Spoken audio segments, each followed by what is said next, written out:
So hi everyone, and welcome to Access Demands Action, a community conversation. We're gathering here today as part of letting people in. Okay, as part of Disability Inclusion Society's week-long events commemorating ADA 30. And tonight is the last event of the series. So my name is Alejandrina Guzman, and I am a disabled constituency organizer for the state. I'll be your moderator today, and we will get right to it. Before I begin, if you do need captioning, you should see a option on the bottom of your screen that shows closed captioning, and you select show full transcript, and it should pop up on the side of your Zoom interface. So we will get started. I'll do some quick introductions. Our panelists are from the disability community. We have Abigail Clement, ADA accessibility consultant.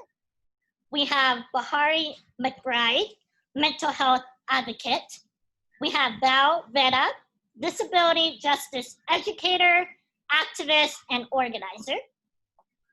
From the City Council, we have Deb Armenter, City Council member at large, place 5. We have Paul Meltzer, City Council member at large, place 6. From the business community, we have Ben Astley, owner, operator of Bearded Monk. And we have Andy Cunningham, owner, operator of Golden Boy Coffee Company. And then we have our community leaders, Dr. Paul Jones, professor at Texas Women's University. And then we have George Ferry, LGBTQ+ advocate and city council candidate. So the format of the event, we will have everyone get asked 2 questions, and everyone will have, our panelists will have 2 minutes to answer. And then if another panelist would like to respond to that initial question, they will have 1 minute. And then, of course, the last 30 minutes will be for audience question and answer time. So we will start with the disability community. Abigail, you're first. Our first question is, share your experience as a disabled community leader in the city of Denton in reference of access and inclusion. So in my experience, a lot of access issues in Denton are not only physical, but also kind of ideological. And the hardest part of organizing has been finding accessible venues and venues that will work with us to become more accessible.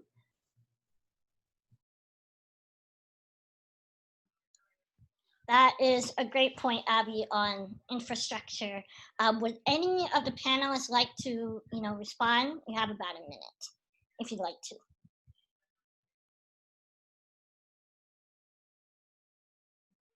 That's okay. We have specific questions for everyone, so we'll go around in a second. Next for Bahari, same question.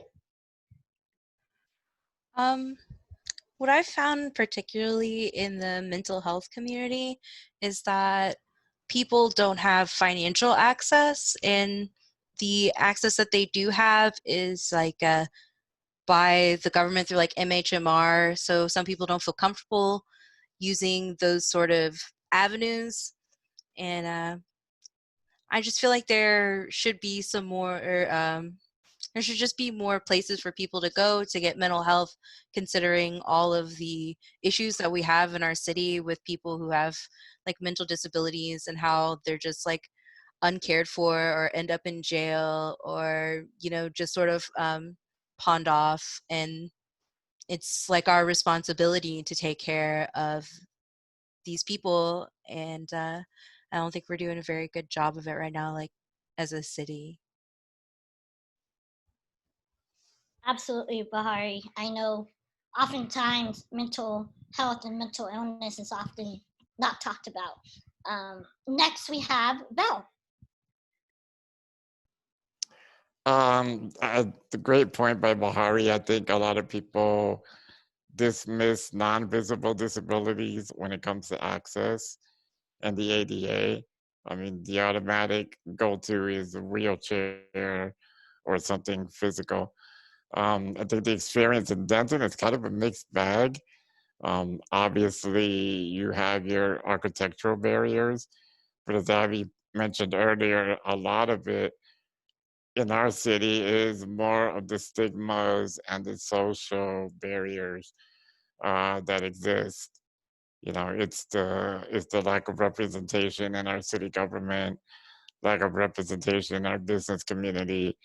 You know, how many disabled people actually own a business or run a business in Denton, or how many disabled people run for office in our city? Probably not very many, because that process is not accessible in both of those venues. So, I mean, I could keep going on, but that would be my quick answer. Exactly, Val. Thank you, all of you. I'll take a moment if anyone wants to take a minute to respond. I'd like to respond to Val.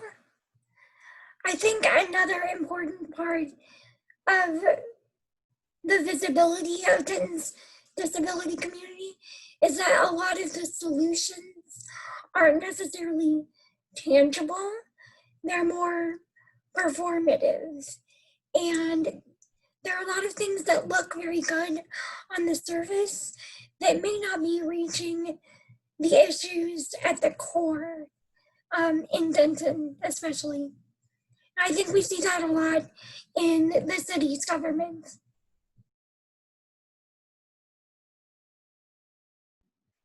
Thank you, Abby, for that. That will segue. We'll go to city council leaders next. The first question, and then Deb and Paul, whoever wants to go first. What is the city's commitment for providing an inclusive environment for disabled people, especially financially? And what efforts have you made to provide access and inclusion? Okay, so thank you. So first about, I'll answer the financial question. When I saw the question, I immediately thought of the relatively new City Committee on Persons with Disabilities.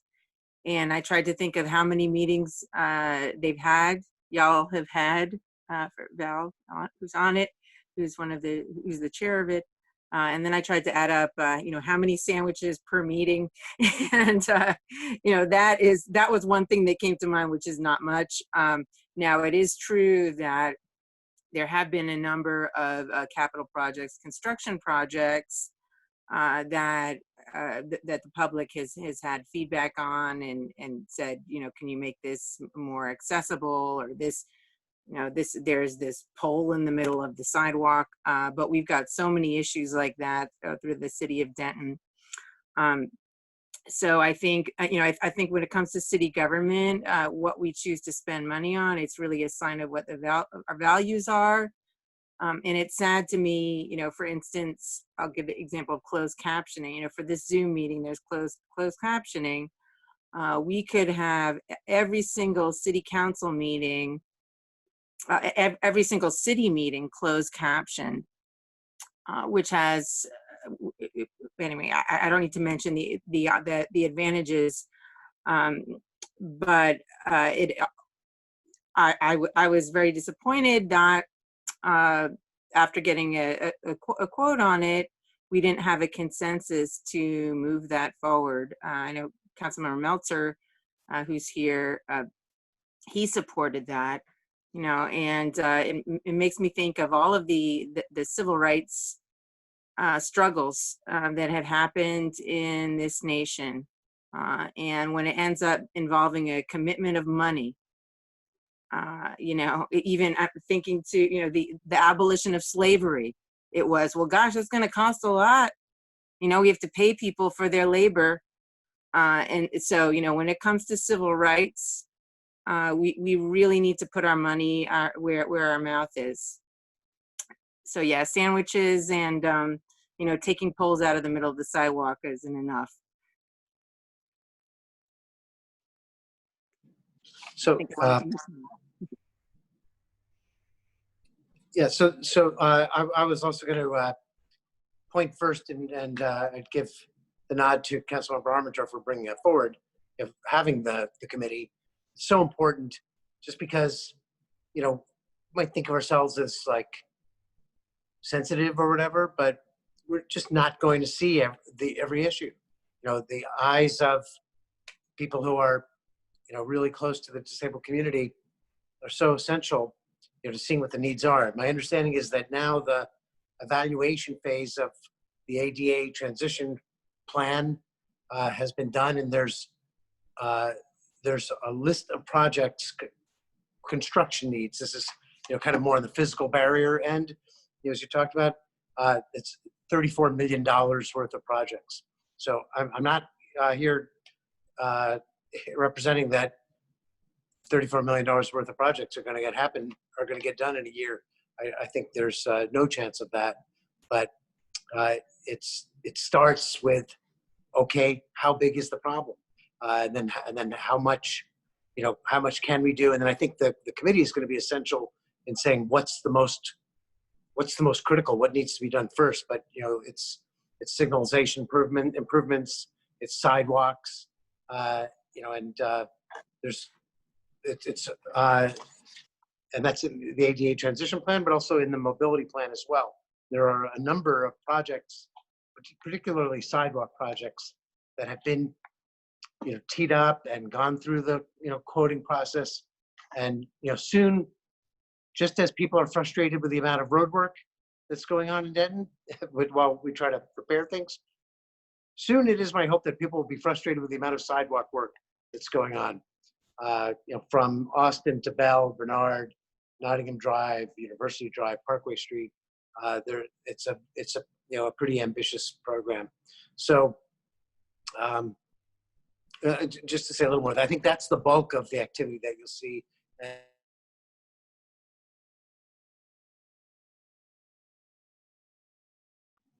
Paul, I don't know if you can hear me, but your video froze.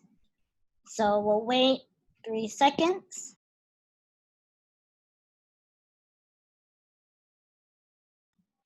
Paul, I think we lost you, but finishing Paul's thought, I want to actually hear what Bahari thinks. I hear a lot of infrastructure, which is important. We hear about transportation and a lot of physical things. Bahari, what is your response, or what are you thinking right now that oftentimes people miss? What I'm not hearing is any sort of like programs to maybe reach out to particularly like youths to see and have their mental health looked at. When I was in school, we had counselors that we could talk to about things. Particularly counselors helped me a lot with my mental health disability.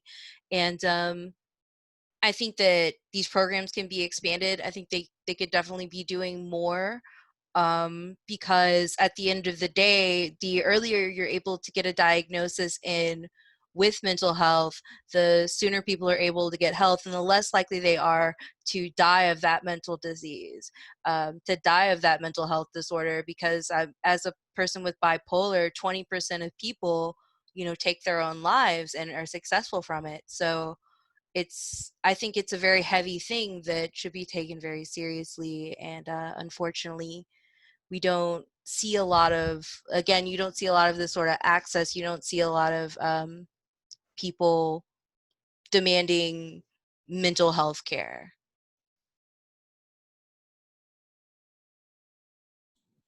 Actually, I have something I'd like to say in general about the Persons with Disabilities Committee.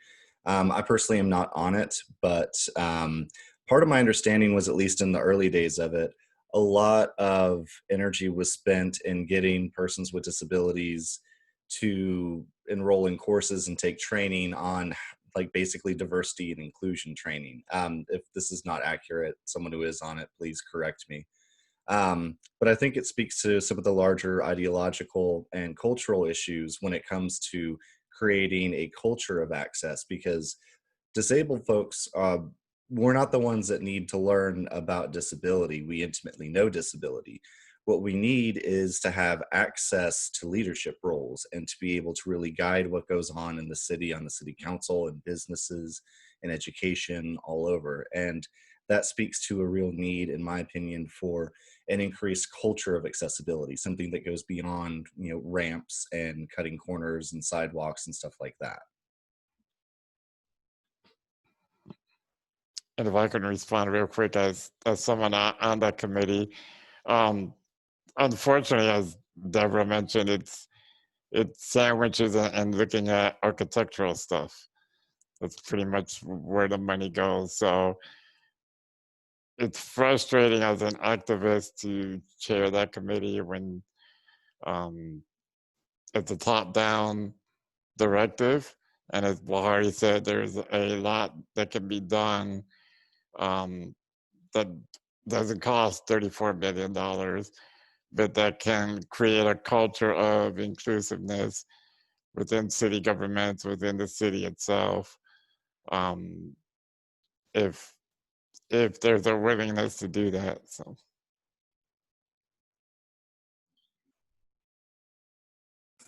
And I have worked with the engineering firm that is handling Denton's transition plan, and I know they're very good about what they do when they look at sidewalks and when they look at streets and when they look at buildings. But a lot of times, the accessibility firm that I work for is kind of snapping our fingers in the background, like, what about your policies? What about your procedures? What about your practices? And a policy change is free. Reading through your job descriptions and making sure your job descriptions aren't discriminatory, that doesn't cost $34 million. And making sure your Parks and Rec department knows how to handle someone with a disability wanting to join their program, that doesn't cost anything. So I would really like to see more of a focus on the things that we can change that don't cost, years of planning. Absolutely. Absolutely. I Can know I our, piggyback on that, or is this too much piggybacking? We'll jump back. Yes, yes. I love this. So I'm gonna pause on the overall and dive into the business aspect. So Ben and Andy, the first question is, what do you know about your obligations and your rights under the ADA, and how would you assess your own business and compliance with the ADA? And whoever of the two of you can go first.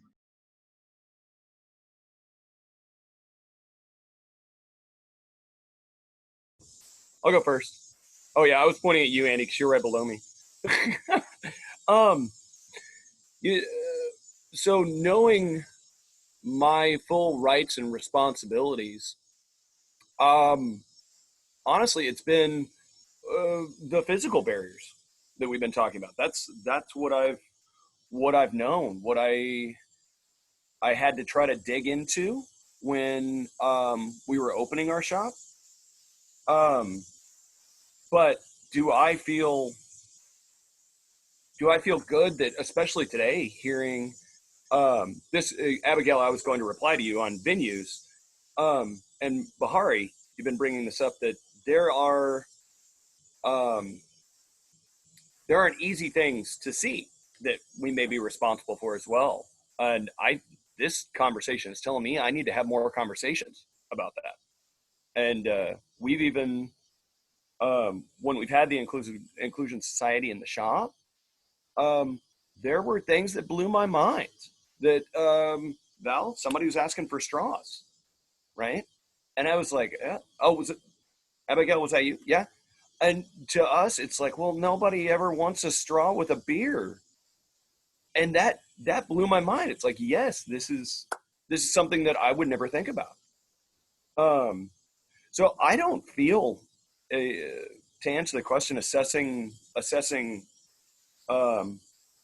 the Monk's ability specifically, or most retail businesses' abilities to meet all the demands that are required. I don't think we're there. I just don't. And that's even to the physical barriers. Even on that front, that we can all see sometimes after the fact, when you find out about something that you really need, boy, it's kind of hard to put it in place after the fact. So anyway, I guess I'm just rambling at this point, but I'm thinking conversations like this more and more is going to help. I know it's already helping me. I know it has when y'all have had meetings. We've had meetings at the shop. So, yeah.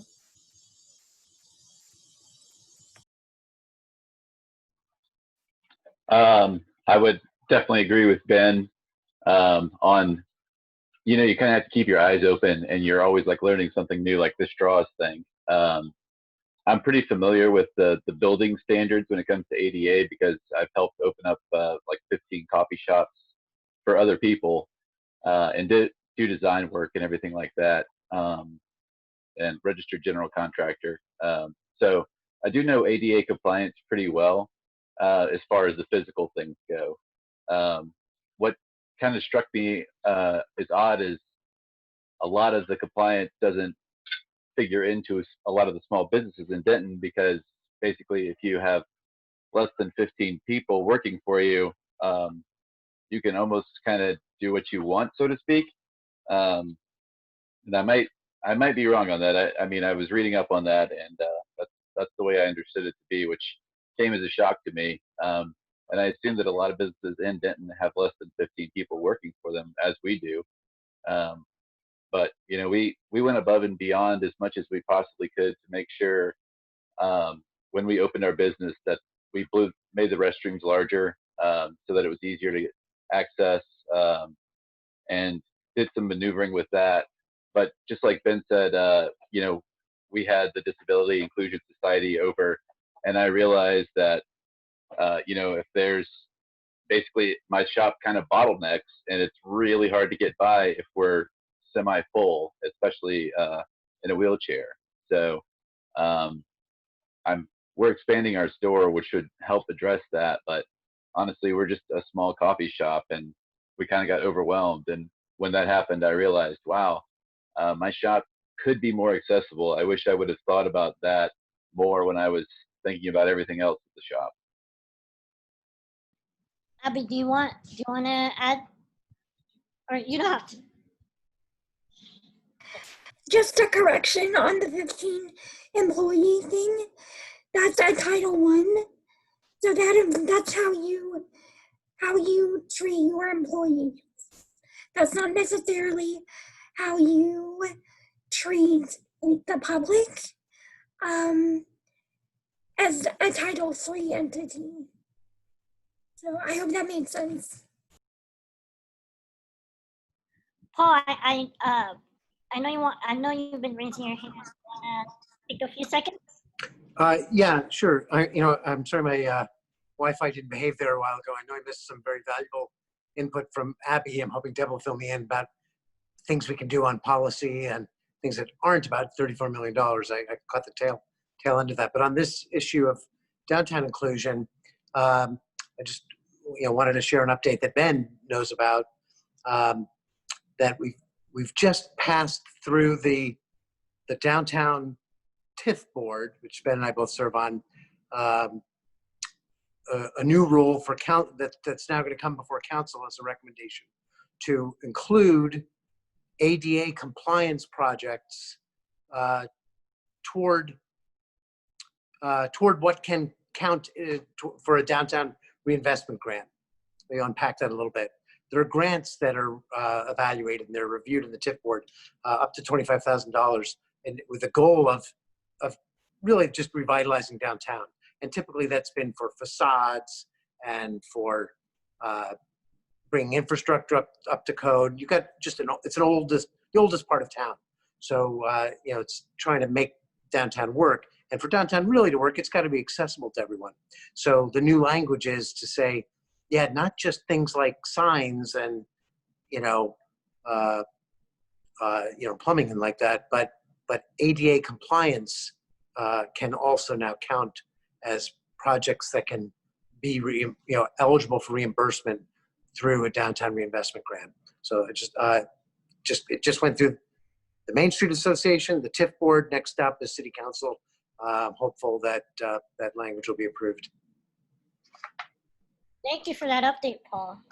So we're gonna pause on this conversation and we're gonna move to our community leaders. So we'll start with George. The first question is, how does disability come up in the LGBTQI+ community, and what does advocacy look like to you between the disabled and LGBTQI+ folk? Good question. Thank you for it. Can everyone hear me? I switched headphones. Okay, cool. I just wanted to make sure. Thank you. I think it's important, if you've never heard it before, Val, I believe, might have been the first person who told me this. He said, if you look at the intersections of different communities and different folk, in all of those communities, you will see disabled folk and it's folks with disabilities. And it's important to kind of remember that spanning in all these different intersections, right? Queer and trans people, people of color, Black people, when you're talking about different communities, within all of those communities reside folks with disabilities. So that's always a part of all, I think, forms of activism and advocacy. That should always be, that's a very common thread, I guess I should say, that needs to be a constant. When you're planning events, when you're thinking about how to advocate, when you're like what Abby said earlier about finding spaces and accessibility is really tough in Denton. I know this year I serve on the board of Pride Denton. We were planning, every year we uplift a different community within the queer and trans community. And we wanted to uplift folks with disabilities. And we reached out to DIS, we reached out to Val and wanted to plan. This was pre-pandemic. And then, of course, with the pandemic, decided let's put that on hold because we want to give it the year it deserves to really bring access and awareness. Because we always strive as a nonprofit to advocacy organization to be as inclusive and accessible as possible, whether it's ASL interpreters finding spaces, when we talk about gender neutral bathrooms, when we're talking about respecting pronouns, we give packets to each business that signs up to be included to make sure that they understand what's asked of them. They sign this document, saying that they understand and that they are going to stand up with us and support us and uphold these values, right? Value systems are really important when we're talking about advocacy work. And adhering to those value systems and not shuddering away in any way, shape, or form from them, and standing up against people who are not towing the line or understanding where you're coming from, or no, excuse me, I misspoke. Not wanting to follow the guidelines that we've agreed upon. So it's been, I would say there's always room for growth. Every year we learn more. We learn from our mistakes. We learn from things that could have went better. We try and reach out, which I think is another important thing, is always reaching out and kind of checking yourself, asking friends from different communities and different organizations to say, hey, are we missing something in this event? We've got this big thing planned. We want to make sure that it's as inclusive and accessible as possible. Can you, fresh set of eyes, just look over this for me real quick and make sure that I have dotted my I's and crossed my T's? And I think that bespeaks a lot of things people were saying about when we discuss important topics, making sure that everyone at the table has a place and is included in it before we sign off on it. Because if not, then we will forget something. We will leave someone out, and it will be to the detriment of whatever that goal was. Absolutely. Yeah. Thank you, George. So the next question, Professor Paul Bones, what does access and inclusion look like on campus? And does it differ from what you see in the general community outside of campus, more or less accessible than what you see in the city? What are your thoughts? That's a good question. I think we're really talking about two different kinds of access here. We've obviously been talking a bit about physical access and about cultural access. In terms of physical accessibility, I would argue that Texas Women's University, at least, it's more accessible, I would say, than Denton overall. There's a pretty marked difference between our sidewalks officially on campus and then what happens if you just go across the street. A lot of that does have to do with just being in an older part of town. In terms of classrooms, there's always construction going on, and it doesn't always seem like making our physical space ADA compliant is necessarily a priority. I can't speak to the exact facts at TWU. I know at the University of Oklahoma, where I received my degrees, they recently did a study and found that still, I think it was about 50 to 30% of the buildings were not ADA compliant. And that's a school that has a much larger endowment than TWU and has done a lot more in terms of new construction projects. But I would suspect it's probably pretty similar at most universities. It's just not a priority. A lot of that, I think, has to go with, again, this idea of a culture of inclusion or cultural accessibility. Again, overall, I'd say that I think it's probably better at TWU than in Denton overall, but that's just because, if I have an issue with accessibility, I have a DSS person I can go to. It's very easy to identify what I need to do, where I need to go. There's also kind of more of an expectation, I think, within academic culture of, for example, not saying offensive things like, if we have a professor that starts using the R word or something like that in class, it's real quick to crack down on that. If I'm at Walmart and someone starts using ableist language like that, I can't go to the DSS of Walmart or anything like that. So I think that, more open, more accessible than what I see overall in the city. But again, just like everyone else, there's still more to learn, still more work to do. I want to give space for our disabled leaders. Any of the three of you, if you want to respond or have thoughts on George and Paul.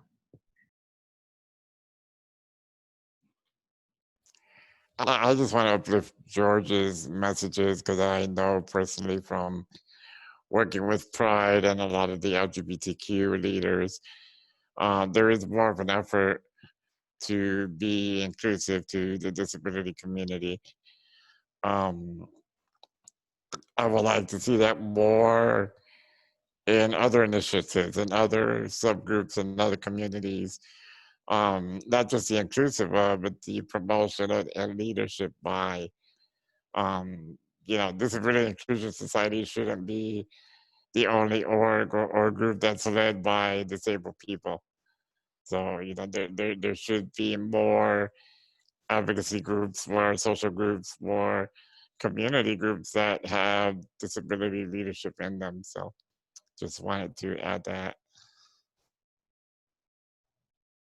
And just to speak about universities and their ADA compliance and inclusion, I've worked with trying to get accommodations while working for a university, and the process was immensely stigmatizing. So just the fact that I went and tried to assert my right was taken negatively.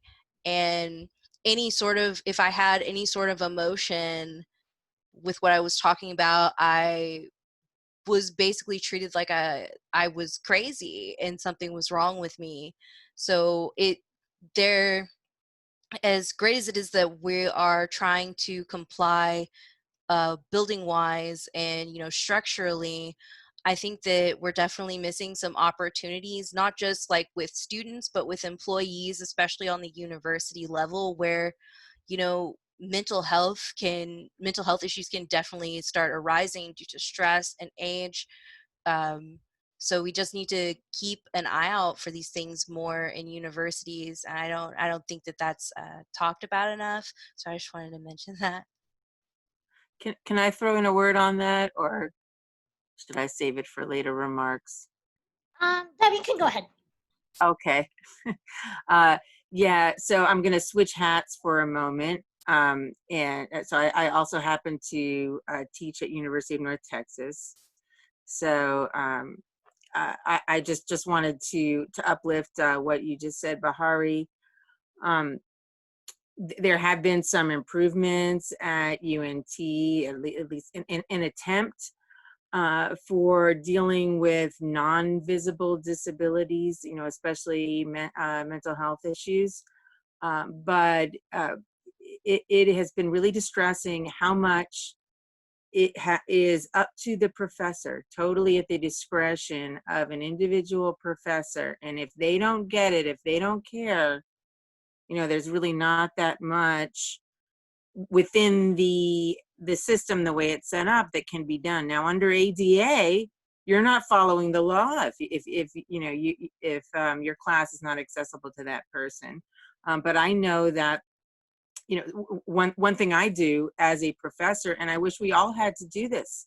It should be, because I feel we're violating ADA if we don't do this. But I say, when I read my ADA statement, that there's kind of a canned statement that has to go in all of the syllabi. It also says something I don't like about, you have to register with the ODA, the Office of Disability Accommodation, by the 4th class day, which is, it's ridiculous. To go back to what you were saying, Bahari, it's you have to schlep here and there and this and give this to this person. So, so that you can have equal access, you're creating additional obstacles. That's really self-defeating. But I say, if you have to take a mental health day, whatever, for whatever reason, do it. That's really important. And also, you don't need to tell me about it. I think having attendance policies that are kind of on a universal design principle, where people don't have to come pleading to you, asking for pity and sympathy. But when I started doing that, I don't know how many years I've been doing that, the number that I get, so many of students who are not registered with the ODA, who say they need a mental health day, there's a crisis, there's whatever, and I always tell them, I don't need to know. But there's a lot of suffering, and it's not just about universities, it's in our community. And because it's invisible, we're really trampling on people's ADA rights all the time when we make it a matter of, discretion, or are you going to believe this person or not? So really we have a long ways to go. Do I have time to respond? Go ahead, Abby. Okay, so I went to UNT as well, and my experiences there were one of the main reasons that I became an accessibility consultant and started working at the firm that I work at.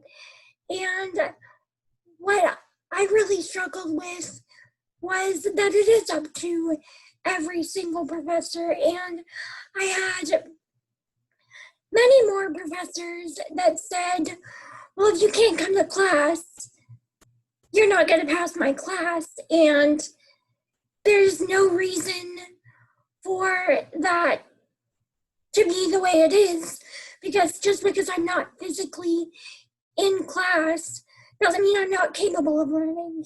And it's been really interesting to watch how that mentality has changed with the pandemic. Because suddenly all of the classes that I dropped 2, 3, 4 times in a row, they're available online. And that's so much more accessible than I could have imagined 2 years ago. Thank you for that. Yes. Completely empathize with that. So we'll take a pause and we're jumping right back to business. The second question, and again, maybe Ben first and then Andy. The second question is, many businesses don't comply with access law. Why do you think many businesses don't value disabled customers?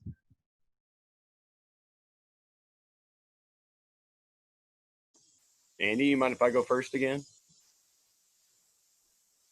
Thanks, man. I don't know if it's not that they're not valuing customers, or maybe I'm gonna change that. Yeah, maybe it's that they don't value them enough. I don't know. So looking at like things that I want to change on my own business. Again, I've been looking at physical barriers, but there are some things I just can't afford. And it's not that I don't want to be available to everyone. And I'm sure there are plenty of businesses that, yes, they want to be available and be able to serve anyone that needs them. But it may be too hard. That just sounds defeatist, doesn't it? No, I think it's the barriers to get it done. Yeah. I don't know if I've met like a malicious business, and I could be wrong, but yeah, I don't know if I don't think it's that they're not valued. I think it's that they're trying to find a way to be inclusive. Yes, does that make sense? Or am I just rambling again? You're good. We're listening. You're good. Okay. I think that's all I have. I would, I definitely agree with Ben. It's really, honestly, it's an interesting question because it's really hard for me to understand as a business person. I mean, I'm old fashioned when it comes to a dollar's a dollar. I don't really care, who it's coming from. All customers matter, sort of, and everybody's, equal in our eyes. But coming from someone who did have to spend, I spent upwards of about $7,000 to $8,000 renovating my bathrooms to make sure that they were ADA compliant. We didn't have to do that because there's a grandfather clause in, basically. So as long as I don't move my bathrooms or change anything about my bathrooms, they can stay the same, even if they're not ADA compliant, which is kind of messed up in my mind. So a lot of businesses, when they're opening up, almost everybody goes over budget when they're opening up a store. So they cut corners. I don't think that that they devalue a customer based on a disability. I think it's maybe a lack of understanding on their part. I don't want to say a fear, but just a lack of understanding of their inability to walk and, so to speak, in the shoes of someone with a disability. So, Abby, I saw your reaction. Would you like to clarify maybe a few points? And you'll take a few seconds and then we'll jump to the next group. Yes, because I have met a lot of malicious business owners. And a lot of the mentality that I see is that either disabled people don't have money, they're poor, they live on government funds, so they can't afford to come to their business anyways. And then another malicious thing that I see is disabled people just aren't that common. There aren't enough, Denton, Texas doesn't have disabled people in their minds or enough disabled people for them to merit kind of making their business accessible. And that's not true, because you can't discount a demographic on how visible they are if they can't access the area that you're kind of determining what makes them visible. Like if they can't come through the door, you're not going to see them. So you can't use that as a way to determine whether or not they would come into your business if they wanted to. And then another thing is there isn't a grandfather clause under the ADA. Every building is supposed to comply at least with the 1991 standard.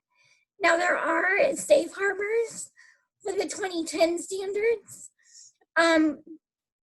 where businesses that previously met the 1991 standards did not have to comply with the 2010 standards until they triggered certain construction requirements. So that may be what you're thinking of, Andy. But there's no grandfather clause under the ADA.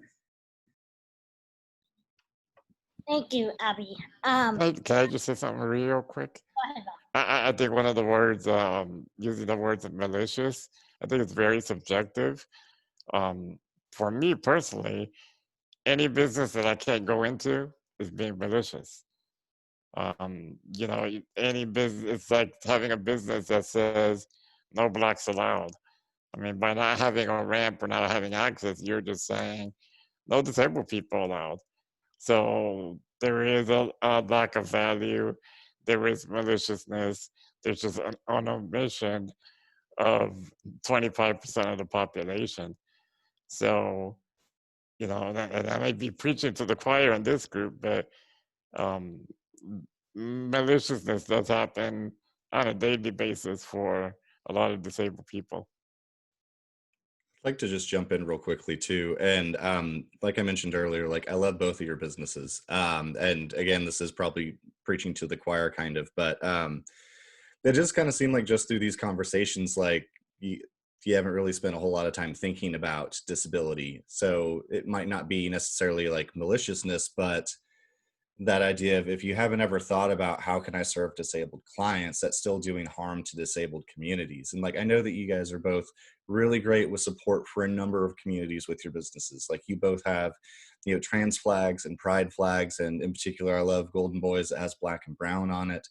So you're obviously very much wanting to be inclusive and part of the community. And I get the financial hardship behind that. But I think it does kind of, I would imagine that probably most businesses in Denton really haven't spent the time thinking about this. And that speaks to a greater ableism overall in Denton, in the US, involved in capitalism, et cetera. Thank you. Yes. So we will jump to City Council. The second question is, as a council leader, what are your thoughts when you go about a city and you see lack of access? How do you do your job knowing a certain segment of the population is not treated the same as others? So I'm going to address this on two levels that probably won't fit into the 2 minutes. So I'll count on you to just mute me and be ruthless when I go over. So first at the individual level, you know, every individual, when I see, well, I'll give an example. One of the first things that happened to me on city council, one of the first people who reached out to me, a tenant who had a number of disabilities, physical disabilities, mental disabilities, you know, trauma, was in a totally ADA inaccessible, just apartment in Cement City, and her landlord was not listening to her, and she was really smart and real, like a lot of people with disabilities have to be. You have to be an activist to survive, you know. And she and that is who she is. And anyway, I had to I say had to, but there wasn't the infrastructure in place. So what I ended up doing for her was really what anybody could do, but I just felt that extra obligation because I was on city council for a complete stranger to help her, connect her to Texas Tenants Union, help her fill out forms. She was so traumatized by the previous experience she had had with management. And with that, we ended up without a lawyer. She was able to legally break her lease. And then I helped her move out, but it takes a long time doing that at an individual level, but having legislation to enforce, because ADA is not enough, and having advocacy. If the city contracted, just using this as an example, with Disability Rights Texas, and said, if you have an access issue, talk to them, or North Texas Fair Housing, because if you have a disability, you're protected. Well, I should say, anyway, until, they keep stripping the fair housing law of all this stuff. I want to mention about COVID, because big level, which I see everywhere. And I say everywhere, I mean, in my house, because I spend a lot of time sheltering in place. And, but you probably know this statistic that people with disabilities who are in an institution, whether something like a state school or a nursing home, make up the supposedly less than 1% of the general population. That is people who have disabilities in institutions, but approximately 50% of COVID deaths in the United States are people with disabilities in institutions. And that should enrage anybody. And so we have, I'll use the example of the state school. It is in the city of Denton. It's not a city facility, it's a state facility. And so the kind of the de facto approach, which is not my approach, but it's just the way the city has always been. That's a state institution, so it's not our business. But for me, it's in the city of Denton, and especially with COVID, it's, COVID doesn't care about jurisdiction.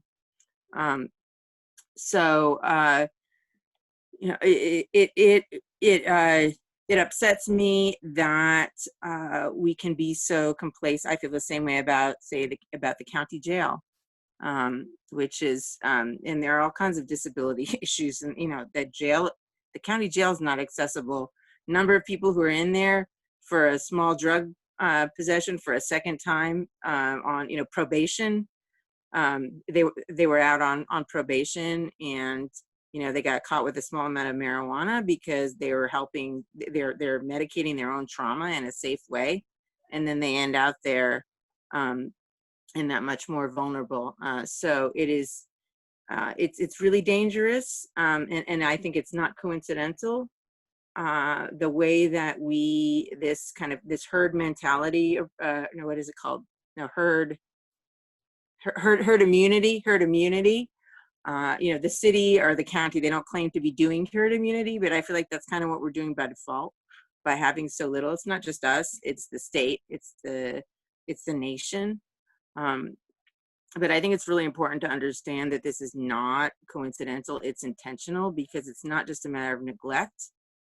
It is intentional neglect plus segregation, plus a kind of messaging, which is not all that unlike what, in the Holocaust, the way that, people with disabilities were, and Jews and Roma and political dissidents and all the people who were targeted We're sent out to, and our so-called essential workers, which is what we do with the able-bodied, people under COVID, is send them out to, in a segregated space, work themselves to death. And it disproportionately impacts Latinx communities and people of color, primarily because these are the people who form our so-called essential workforce. And we can say, oh yeah, we recommend that if you're, immune compromised, you get to stay home. But the reality of workforce is it's not that way. So I think we need to really feel that. I know I do. I feel responsible for it. And it is really horrific. And I look at the money that we spend. I look at our police budget. I look at a number of other budgets, and I see people dying. And in my view, it is not an accident. It's because we have chosen not to spend money, both at the city level, the county level, state level. But there's so much more we could be doing at the city level for COVID, and it's people with disabilities and people of color who are disproportionately suffering. I went way over my 2 minutes. But. Thank you, Deb. Paul, go ahead. Yeah, well, the question was, how do I feel doing my, city job, knowing that some parts of the community don't have access? And I would contend that it shouldn't matter how I feel, because with any kind of majorityism, you don't necessarily feel anything. It's just not visible to you. The assumptions are that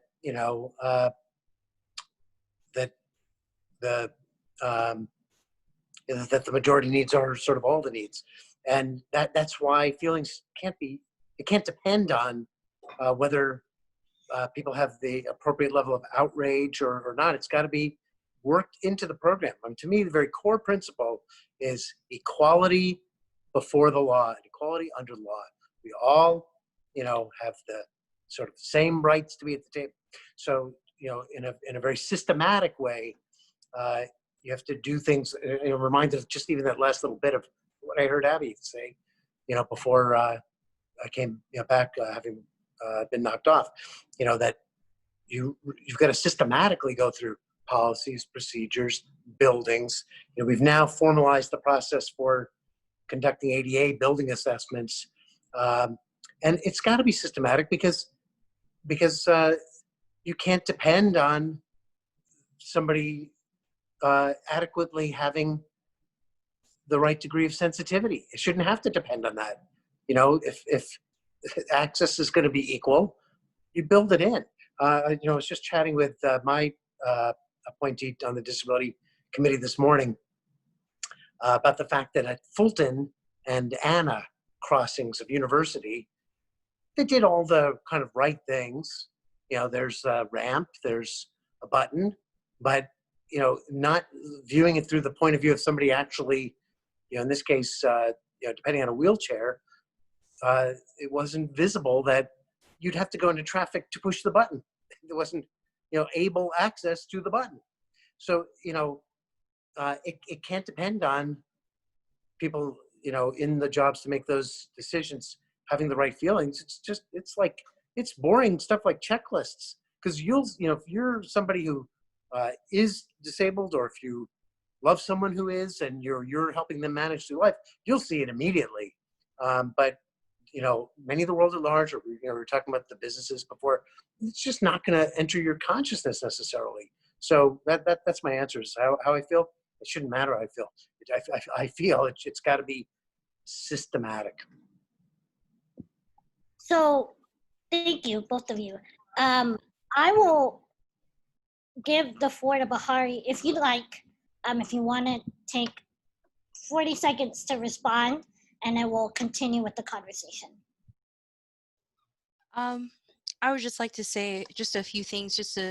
Deb brought up the Denton County jail. I would like to say that a lot of people with mental health diseases and mental health disorders end up in jail because there is nowhere else for them to go, and there isn't enough access within our jails for them to be taken care of. So they just don't have access to medication. They don't have access to a doctor, a therapist. They don't have access to these basic needs that people with mental health disabilities need. And then on top of that, we do not have community access. We do not have better forms of education so that there's less stigmatization of mental health communities. We don't have better training for our police to be able to deal with mental health crises, which are very common and happen every single day, not just to people with mental health disabilities, but just to everyone is capable of having this issue. And I know I'm going over time. I just wanted to finally say that it's because of the stigmatization that we have within the community that these things aren't taken care of. Because, I mean, you can say that that your feelings don't matter when it comes to creating accessibility, but when it comes to mental health, something has to be felt, in my opinion. I don't think that you can just walk away from a situation thinking like I've done my best when there's a whole community, and I believe a community at large, that is widely disabled and invisible to you. Thank you, Bahari. Thank you for that. So we are going to community leaders. The question is, Paul, have you ever been a part of a student-led or advised or mentored students on how to create change on campus? If so, share. If not, why is that? Yeah. I was going to make a joke originally about how the last part of that sentence seems a little accusatory, but yes, the good news is yes. So I actually am a professor with disabilities, disabled professor. I have a physical disability. I have a mental disability. One of the ways that I help try and mentor students is I'm very out about this. I discuss it in all my classes. Sometimes, depending on if need dictates, I have to discuss it before the semester even starts. No, I don't want to go into that.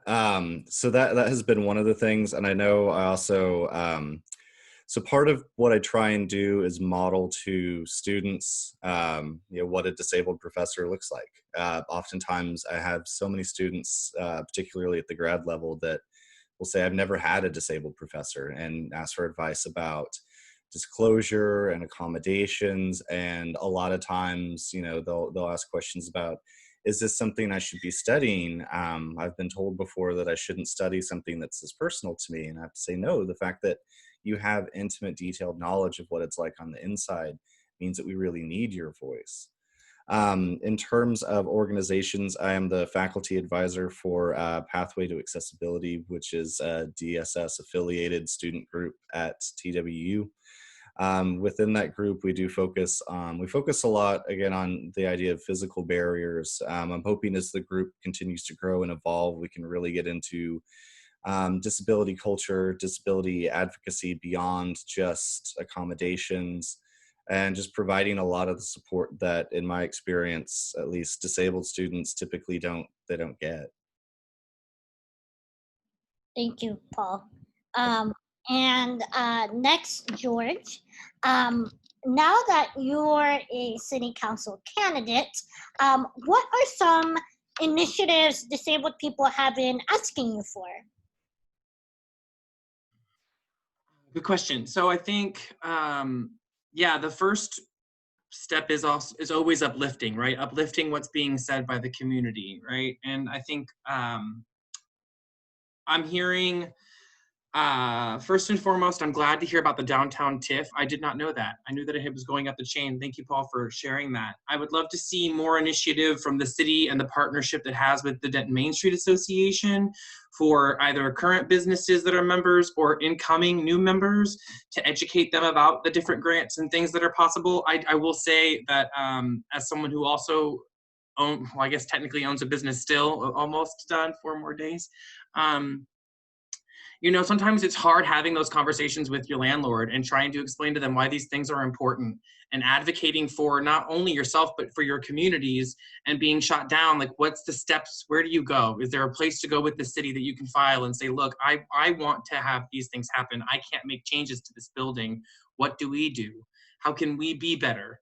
I think it's important that we create, I want to uplift what Bahari has been saying, this macro versus micro conversation, right? Macro being those policies and procedures. We need to have a top-down look at every master plan within every city system, parks and recs, streets, other programs. Bring in consultants, bring in experts, bring in people like Abby and her company, and analyze, are these things working? If not, what does it take to change this? You know, a lot of it is just voting it to change. It takes no money, it takes no time. It's a change in policy for better progress, right? And I think it's important to further those conversations by staying in constant communication with organizations like DIS.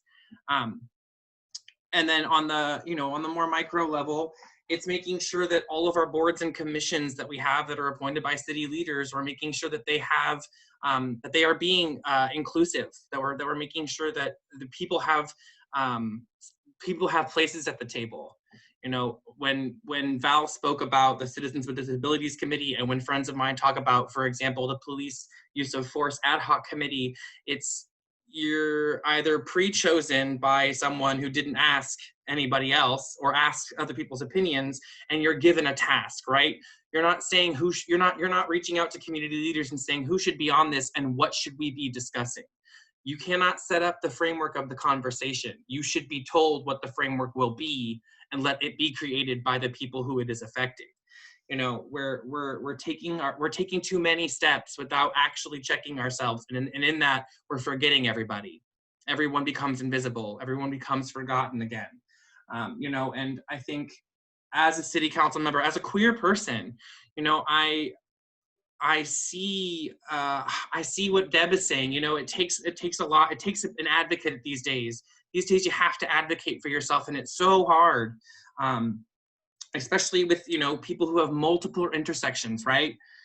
Who sit in many spaces that feel completely invisible. You know, we have to think about this on not just that micro level. We have to go a step above, you know, educating on less stigmatization, like Bahari said, in implicit versus explicit biases trainings throughout all city employees and staffs. You know, mental health crisis intervention teams, community services tasked with job placement and mental health awareness. You know, we need to put more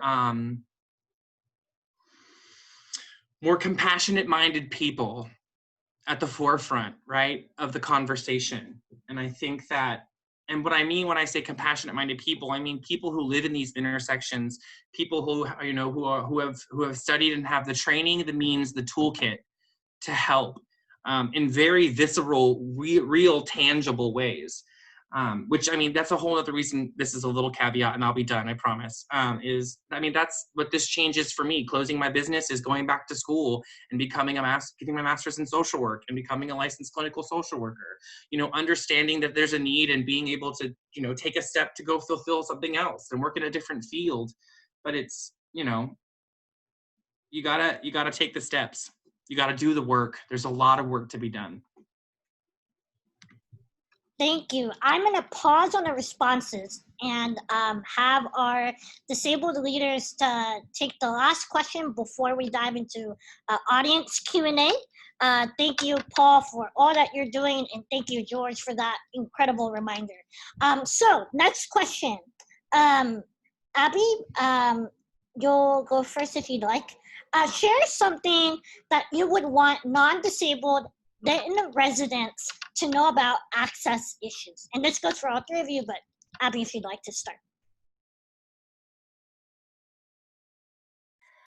I think one thing I would want non-disabled residents of Denton to really know is that you not only can you do better, but you don't have to keep doing things the way that you think they're supposed to be done.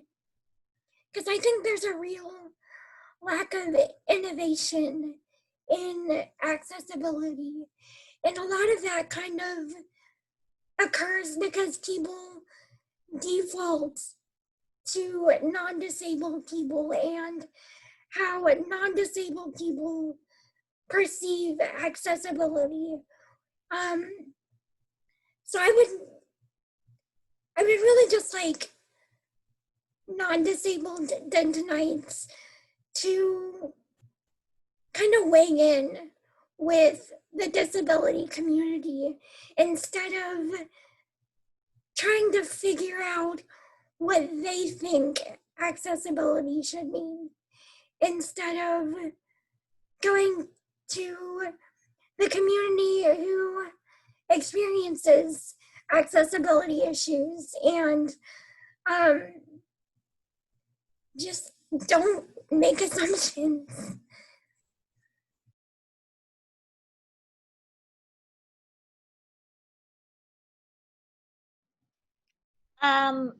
We will have Val. Do you want to go next? Sure. So much to say. I would say that the biggest thing I think that a lot of people miss is that lack of access is ableism. Ableism, oppression against disabled people, discrimination against disabled people. Ableism was created by non-disabled people. So let that sink in for a minute. Ableism was created by non-disabled people, but the burden to overcome and dismantle ableism falls on us. And we need to change that. We need to change that narrative. And I think what needs to be done is the non-disabled communities need to start identifying and acknowledging that they're part of an ableistic society. And then step two is, how can they be partners in dismantling that? You know, because the disability community is not going to get it done on its own. Me serving on 20 different boards and committees and having 50 Zoom meetings is not going to get it done by itself. I mean, it's really going to take a collective effort, and we're talking about Denton, so it's going to take a collective effort of city leaders, residents. It's going to take an effort by a mayor who put the disabled person in as an afterthought on a committee with no intention, just an afterthought. That's ableism. And it's not recognized, but it's identified by people who see it. So I think what I would like everybody or the non-disabled residents to go away with is that they're a part of the ableism that exists, and they need to burden some of that, they need to shoulder some of that burden in dismantling it. Lahari, close us out.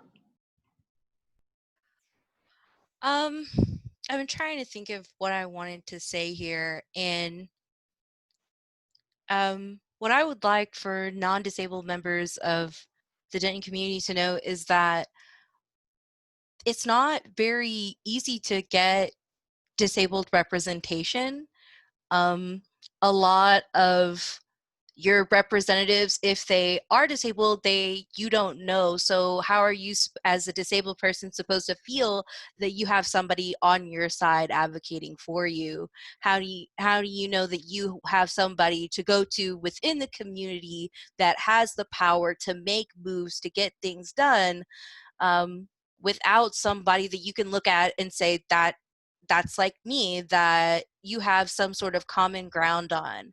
So until you begin to realize that, you won't be able to understand why the disabled community is so upset and so tired of constantly and consistently putting up the fight and not having to stop, and it not just being one generation, it being multiple generations of people fighting the same fight. I mean, just like Black Lives Matter, you have a disenfranchised community that doesn't necessarily have a place to go, so they had to create their own space. And without having somebody in like city council, somebody to vote for, because we know that they have disability, people with disabilities like thoughts and mine, then, you know, we're just out here really trying to vote without in ignorance, without knowing what to really do and hoping for the best, instead of getting some clear and concise direction. And I think that that accumulates and causes a lot of like frustration and anger, and that's where you see like how Val said, like it's definitely like there is an intention there against me, it's malicious. And I think that a lot of that really stems from not having representation.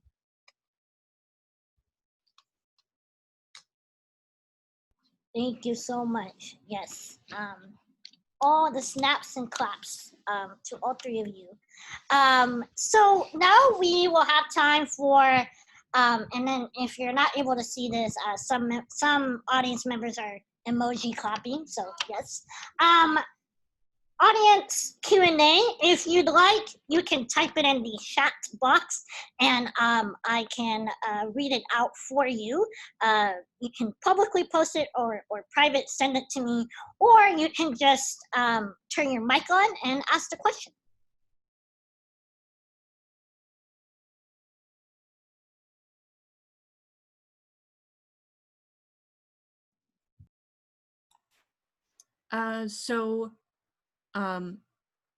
I know a couple of Yeller professors like Dr. Bones and Dr. Armentor. So I didn't use a whole lot of accommodations in undergrad just because, you know, people constantly freaking fight you on it. When I went to grad school, you know, I already had friends when I was an undergrad that were in grad school, and they told me that 9 hours was full time. And so when I ended up going to grad school at the Health Science Center, they wanted everybody to take 15 hours a semester. Yeah, that's what I'm talking about. I was doing that. And, you know, I went to the guy that I picked to be my advisor, and I was like, so, hey, you know, my understanding is that 15 hours is a lot for anybody. And,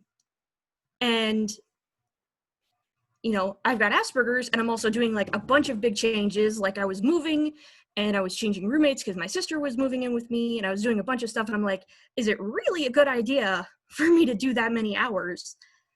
And he gave me this look like I was contagious and shooed me out of the room. And I just kind of wanted to know if you guys have any tips, because I ultimately ended up failing out of that school. You know, I do want to go back to grad school, and I do still want to be a scientist, but like, do you have any ideas for helping me avoid having stuff like that happen again? I do, but it's very much a DIY, you know, like, you know, because with that, but I totally recognize what you're saying. And so, and please cut me off, because I'm not good with time. My own neuroatypical, undiagnosed, I've got something. And, but anyway, time is not one of my strengths. But yeah, we've got this, you know, in universities and in individual majors or schools, there's this one size fits all approach. And that is not good for, well, it's not good for learning. And I mean, it's in general, and it's funny because, you know, we've got, now I've never taken a course in our education department, but I do education, and I, you know, and I think that a lot of us know intuitively, even if we haven't read about it, that everybody has a different learning style, you know, and there are ways that we, even not just in pedagogy, but just in conversation, we adapt to different learning style. You know, you can, to different learning styles, or you communicate the same information differently to different people. I talk to this person, I'm going to not cuss so much, because they're not going to understand it.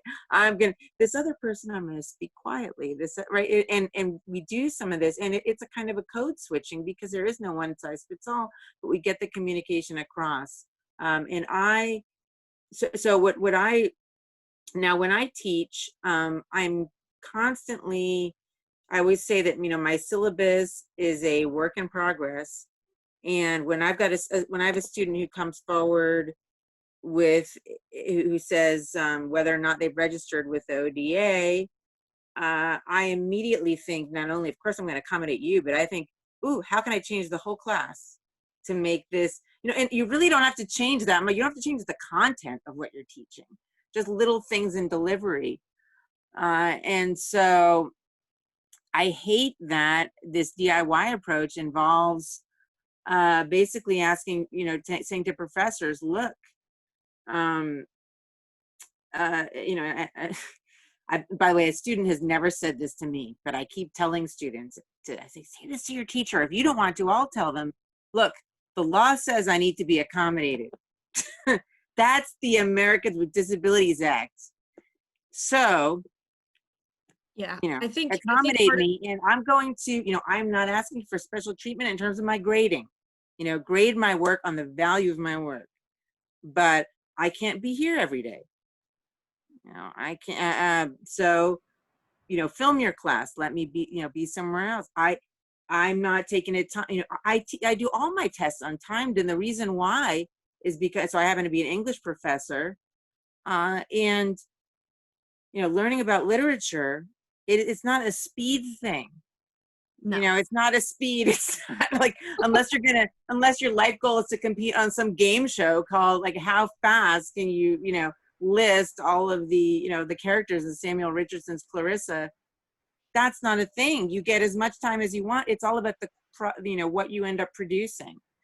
So, but anyway, so that's a long answer, and it really sucks. But I would just say, and unfortunately, it's without a lawyer, and lawyers being so expensive. The university's not going to. I don't think it's just UNT.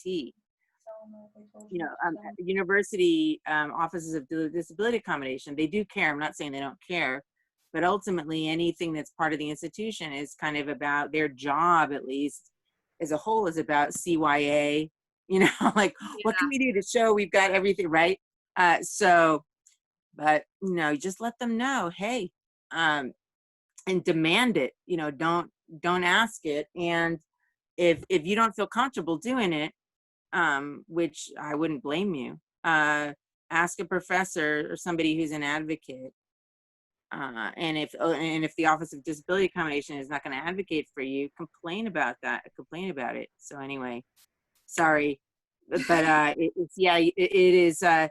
It really stinks, but just say, hey, the goal, this is all about the course goals, right? Oh, that's another thing. Sorry. Look at the course goals and look at the work required for the class. Say, I'm going to do all this work unless any of the work involves something that, because of a disability, you can't do, but it's how can I meet the course goals while doing the same amount of work? But anyway, I feel for you, and that's ridiculous, 15 hours. Yeah, I was in shock basically when I heard that, because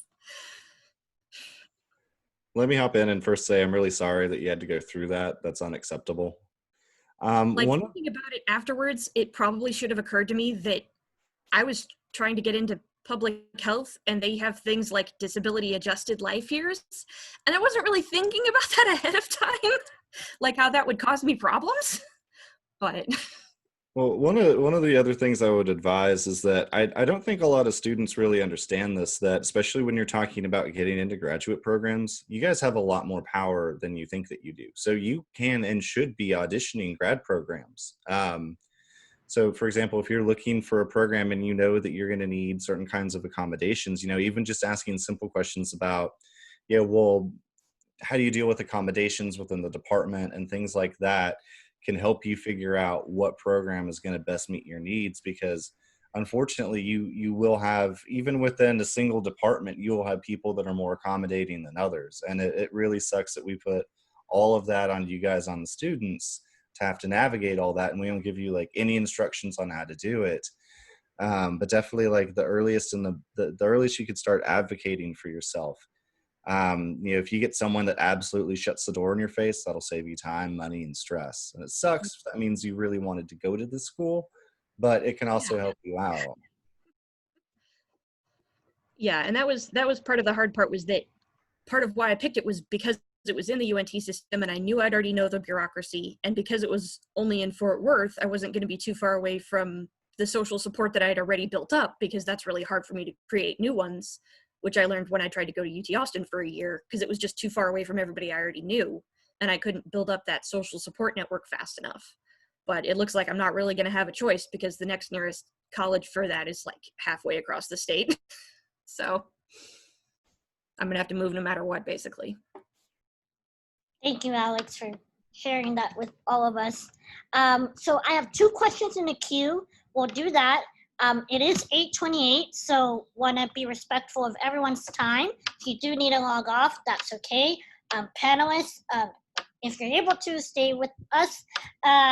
So the next question, I feel this may be an Abby question. How as an employee can I bring up ADA and beyond accessibility concerns with my employer? So disclosure is a really tricky part of the ADA, because employers can ask if you need accommodations. Basically, employers can invite you to disclose. They're not really supposed to assume that you need any accommodations. So a lot of that pressure really does fall on the employee. And I think one of the best practices that I've found, both disclosing my disability to my employer and helping other people disclose their disabilities to their employers, is being upfront, especially early in the employment process. So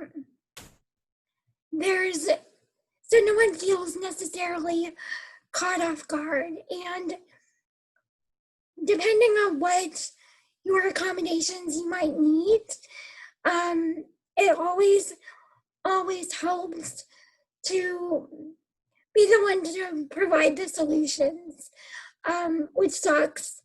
I think employers have a responsibility to help you figure out how you can best accommodate your disability, but that's not always the case. So when you disclose your, let's say you have dexterity issues, you can't type very well, and the job requires you to input language. So you can do that using speech to text assistive technology.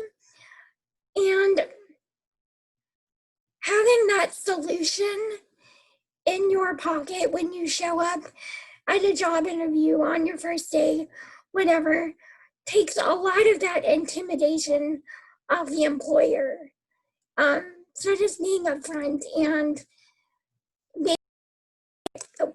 being specific with what you might need is really helpful, in my opinion.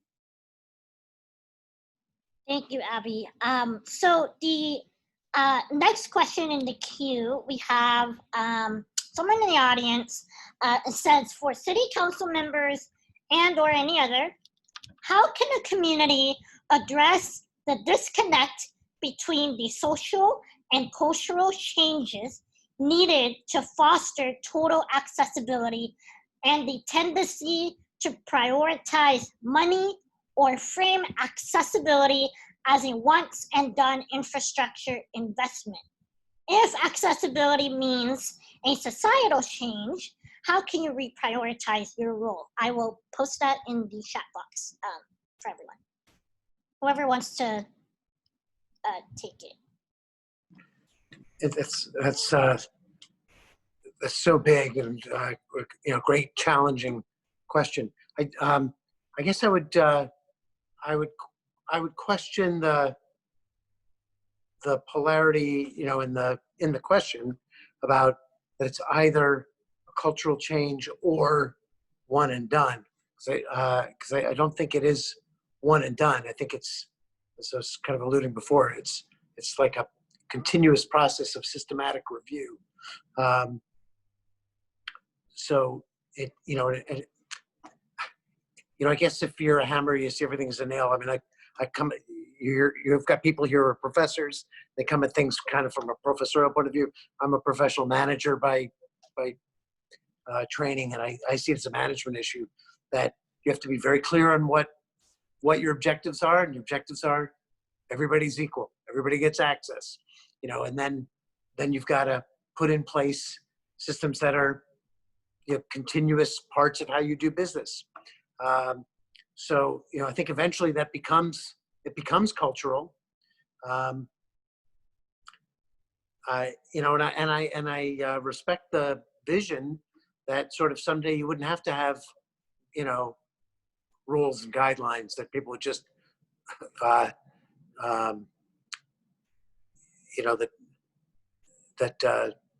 the point of view of disabled people would be so in the framework of how everything is looked at, that you wouldn't need that. And I hope to live long enough to see that.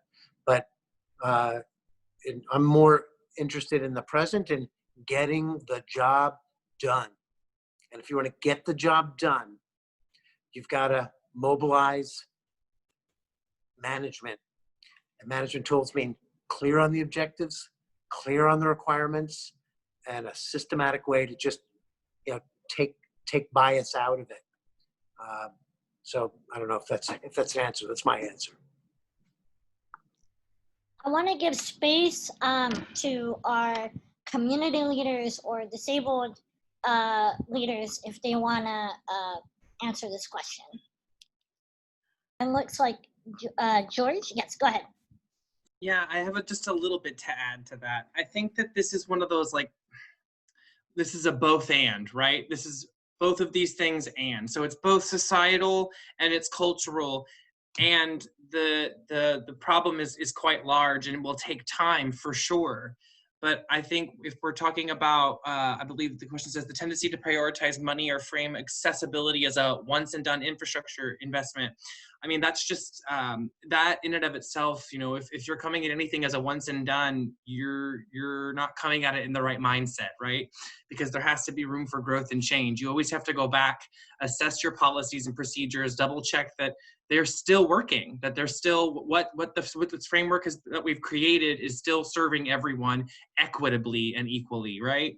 And then if not, then we need to go back and we need to reprioritize and we need to bring in people who can better assess what's not working to continue to work.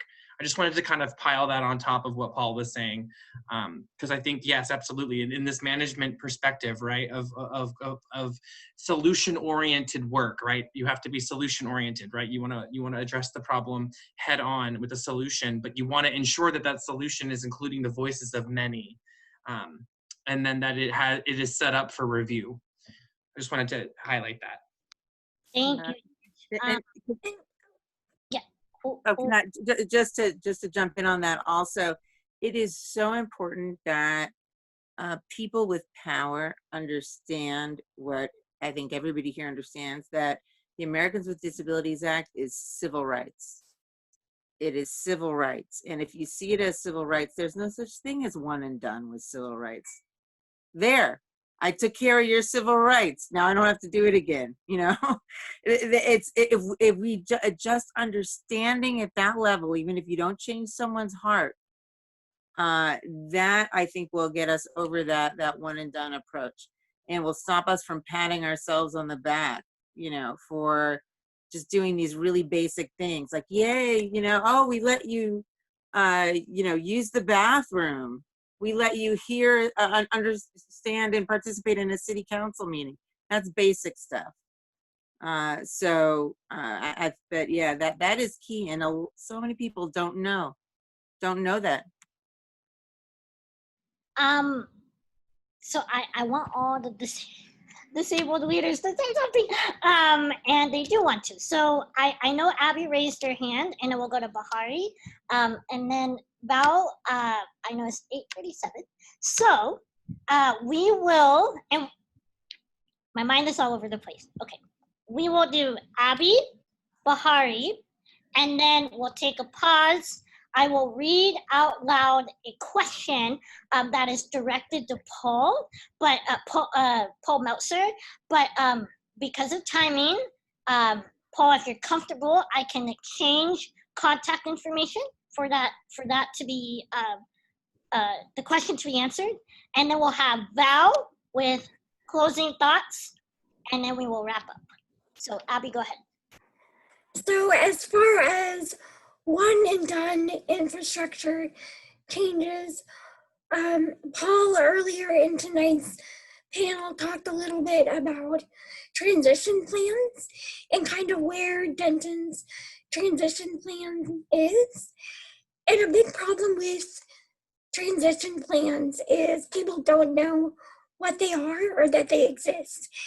And what a transition plan is a formal legal document required by the Department of Justice from every city, state, county government that takes kind of an inventory of all your streets, all your policies, all of your infrastructure, your entire city as it relates to accessibility. And this document is supposed to be updated on a regular basis. And I think knowing what your city's plan is in this formal document and having the transparency and the accountability to accomplish that, make sure it's never done. Because things always change. And being aware of your city's transition plan is a really important step in making sure that the infrastructure is up to date. Yeah, I'm not sure I hear a question in that. All the comments, yours as well as George's, about it's a continuous process. I completely endorse. Very well put, and I think I'll leave it at that in the interest of time, so we can get to the end. And I'll just say in closing, thank you so much to the organizers, the moderators, the panelists. It's always eye-opening, and talk about a continuous process. I always sort of continuously need to get, reawakened, reminded, refreshed, on the importance of inclusion and the urgency. So thank you. Go ahead, Bahari. So I'm just gonna beat my drum because being a mental health advocate, a lot of one and done infrastructure investment definitely happens in the mental health community. You say, all right, we've given them MHMR, that's all they need. When to sustain a quality of life that's worth living and sustaining a mental health disorder at the same time requires, as George was talking about it, my therapist actually puts it that way, a toolkit. So you need to have more than one thing to be able to combat what you're dealing with. And that's not something that we really have.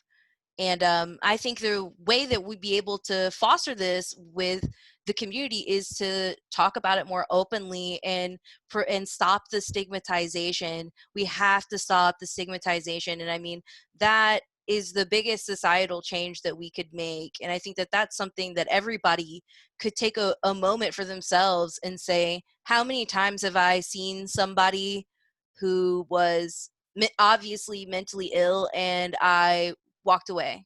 Or how many times did I say, oh man, you're just being crazy, and just dismissing somebody's hardcore emotions or whatever they're going through as being crazy? I mean, that's ableist in and of itself. So I just think that that's one thing that we can all work on, like walk away from this conversation with today, is take a look at the way you possibly stigmatize the mental health community, and not just there, but the disabled community at large, and think about how you can make a personal change to, and how you're going to walk away from this and move forward with being able to help the community. Absolutely. Thank you, Bahari. Last thoughts, Val, and then we will close it out. Yeah, I think just to put an exclamation point on that, on the answers to that question. I look at disability in a cultural way. There is disability culture, and I often, more recently, compare the Black Lives Matter movement, and I look at it in an inspirational way, and weirdly, in a little envious way, because I often wonder, when will the disability culture and when will the disability uprising happen? Because all the changes that we're talking about, processes, procedures, and all that, is that really going to happen without some kind of uprising?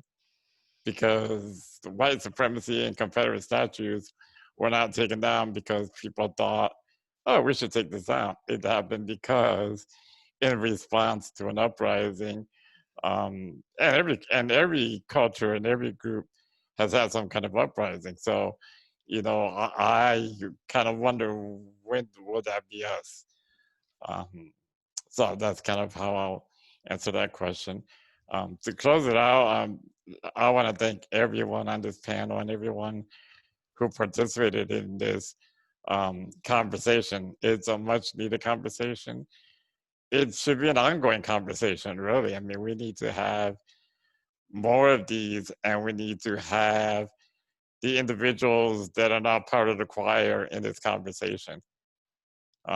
We need to have the other 4 council people that usually vote the opposite way in this conversation. We need to have people on the red side and the right side in this conversation, because those are the people that are usually part of opposition.